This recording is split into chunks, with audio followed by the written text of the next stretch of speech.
Alrighty, folks, it's the metal tag time again. Everybody's already jumping on this. Always a lot of fun. I think I saw George G do one, and then Jacob at Metal Randaroos did one. And I try to avoid watching them until I get mine done, so that I'm not swayed one way or the other by somebody else's picks.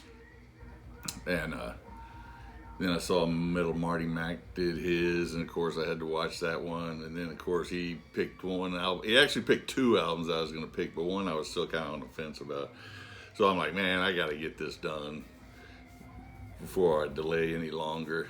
And then when I was putting my list together, I noticed that Metal Down Under and Sean the Beast posted some, so I figured I got to get it in gear. So first up, I'll see if I can just go off the questions and not off my list. Giddy Up 2026 is the year of the Fire Horse, show an album with a horse on the cover. So I might as well go with Wings of Steel, Winds of Time. Get two horses for the price of one on this one. Next up, Nostalgia, show an album that you do not think is very good, but you can't bring yourself to get rid of. This one kind of came to me pretty easy. Saxon, Destiny. Really the only true stinker in the Saxon canon. I mean, Ride Like the Wind's a halfway decent cover. SOS is pretty good. Red Alert's pretty good, but overall, and the production is absolutely terrible on it. Loaded down with 80s production and then cheesy songs. But if I got rid of it, then I would have a hole in my Saxon collection, because that would be the only album I'm missing.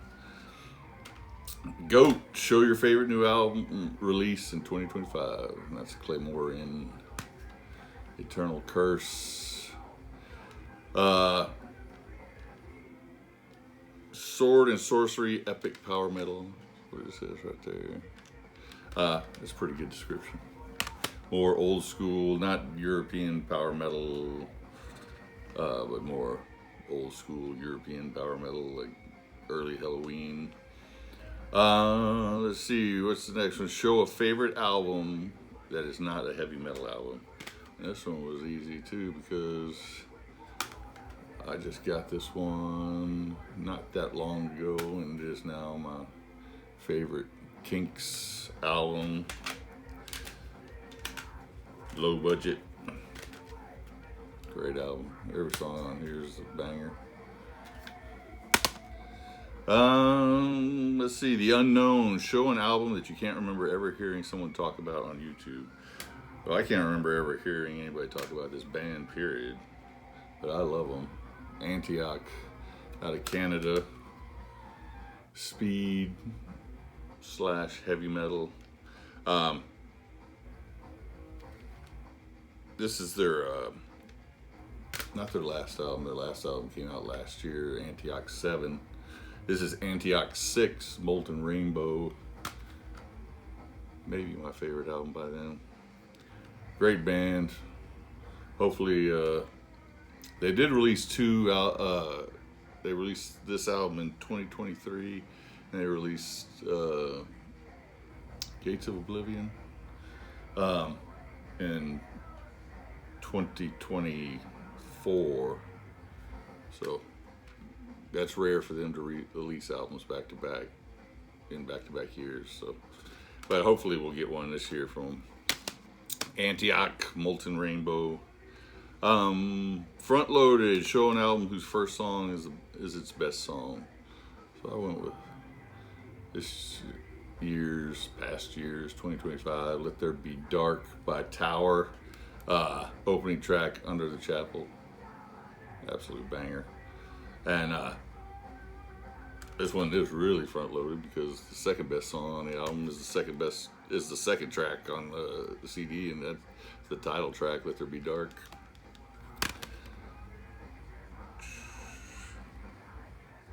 Losing my place. Let me move the line up here so I can see where I'm at. Encore. Show an album that you think would be better if it were longer. Well, this is the one that Metal Marty Mac snagged out from underneath me. And that was Mean Mistreater, but he picked 2025's Do or Die. But luckily, their debut, Razor Wire, is in the same boat. They're both called full-length albums, but both of them are under 30 minutes long. I actually prefer Razor Wire to Do or Die. I think it's a little bit better album.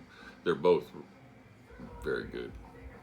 I mean, we're talking millimeters of difference here. But yeah, only 27 minutes long.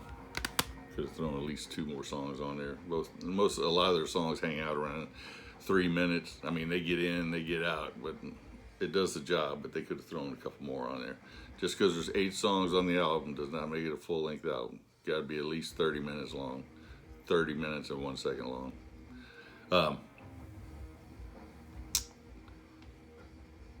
Show an album you bought that disappointed you.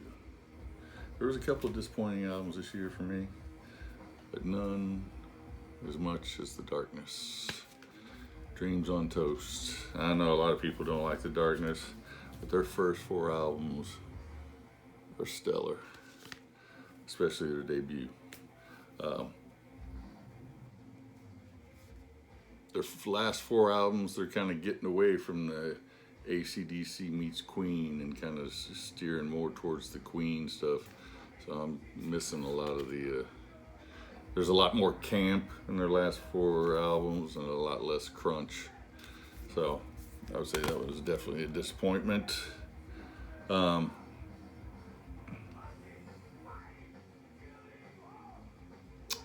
Return, show an album you played in 2025 that you have not played in over a year.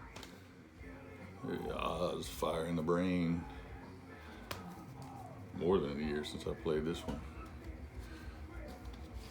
Great album. Early 80s. Classic metal.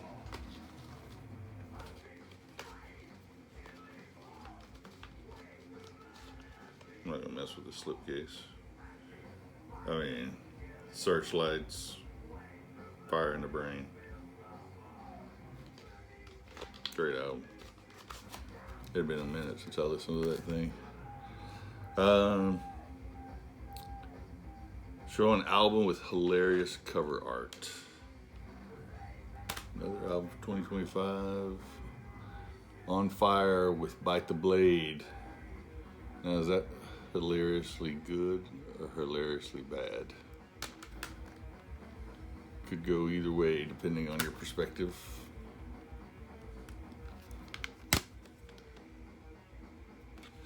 And then, let's see, Yearning. Name a potential album release you're anxiously awaiting in 2026. I'm going to go with Michael Monroe, Outer Stellar. I only have 3 pre-orders in so far for new releases. And the artwork for Outer Stellar looks very similar to this one. So, and since Michael Monroe got back with, he took a little hiatus. He's been fairly consistent releasing stuff for like the past decade plus, but this one was his first one back, and I think this one is still the best one, even though they're all really good. But I'm hoping that since the artwork so closely resembles this one, that it'll be a return to more of that sound, even though that'll be hard to do without Ginger in the band.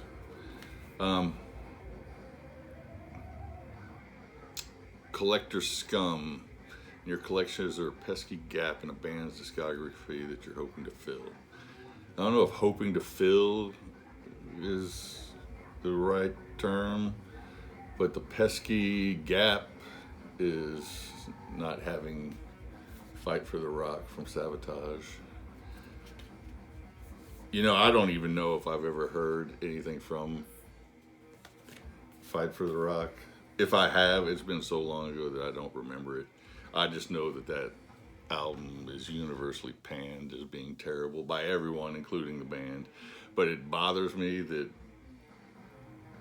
I don't have it, and it bothers me because it's one, John Olive was on it, two, Chris Olive was on it. So it does bother me. I imagine one day I'll come across a copy that's cheap enough and I'll just be like, screw it, I'm gonna get it.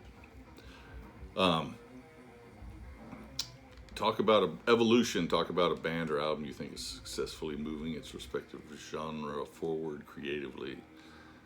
That's my second favorite album of the year, Fer de Lance, Fires on the Mountainside. Now these guys are called epic heavy metal, and they are very epic, but they also incorporate lots of other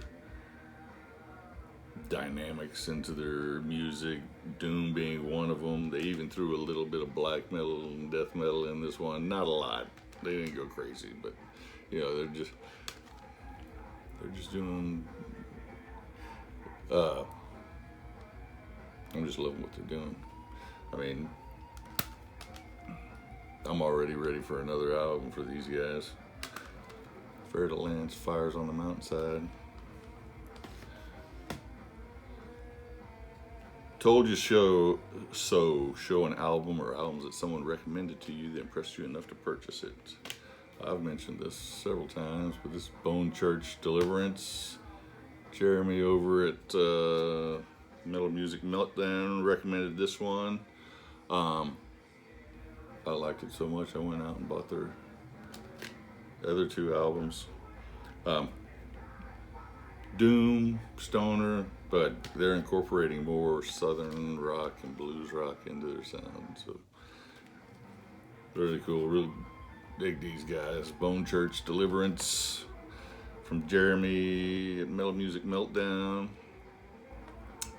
King Cheese, recommend a power metal album to Marty Worm that you think is exceptional. He's always on the hunt. Well, I don't do a lot of cheese power metal. I do power metal, but it's more US power metal or old school European power metal. But the best power metal album that I could think of this year that I didn't hear a lot of people talking about was Chamber Mage by Light of Emerald Gods. If you like US power metal, I mean, the name Chamber Mage by Light of Emerald Gods, holding a sword back there, that can be a little cheesy.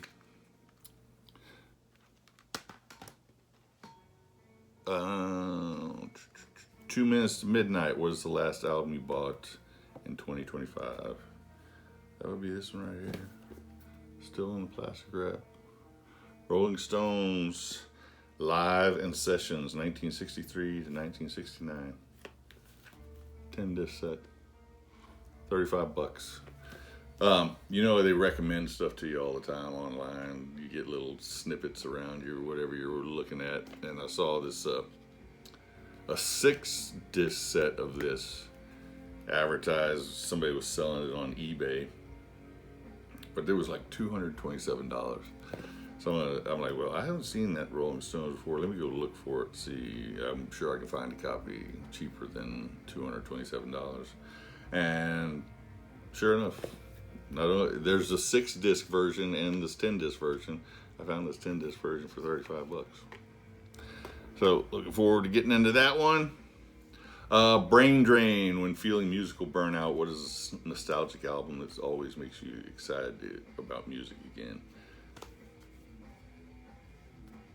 Wasp debut. There's just not a time that somebody's ever said, do you want to listen to the Wasp debut? And I've said no. I mean, it's just got everything. It's glam, heavy, shock, catchy, party. Everything you could want from an 80s album. And, you know, not a bad song on it. Wasp debut.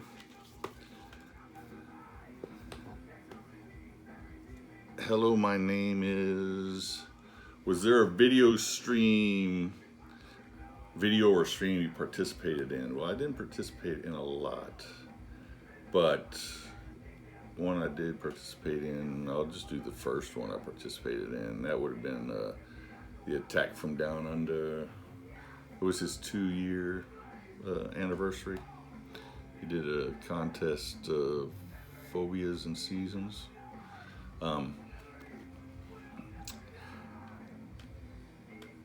There's Waldo, show a classic or older album that you somehow overlooked for many years that you loved as soon as you heard it. That's another one I recently picked up.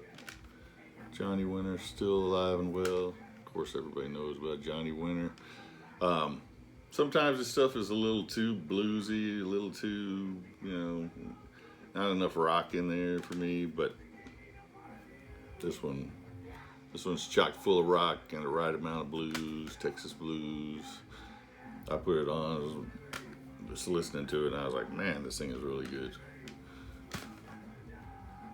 And Into Glory Ride, name a band you want to see release one more great album before they retire. And that would be Orchid. This is the last album we got from them, which is now going into 11 years ago. It's not even an album, it's an EP, Sign of the Witch. Metal Archives says that they're still active, but I have not heard hide nor hair of them since that album came out, which was in 2015. EP came out. Alrighty.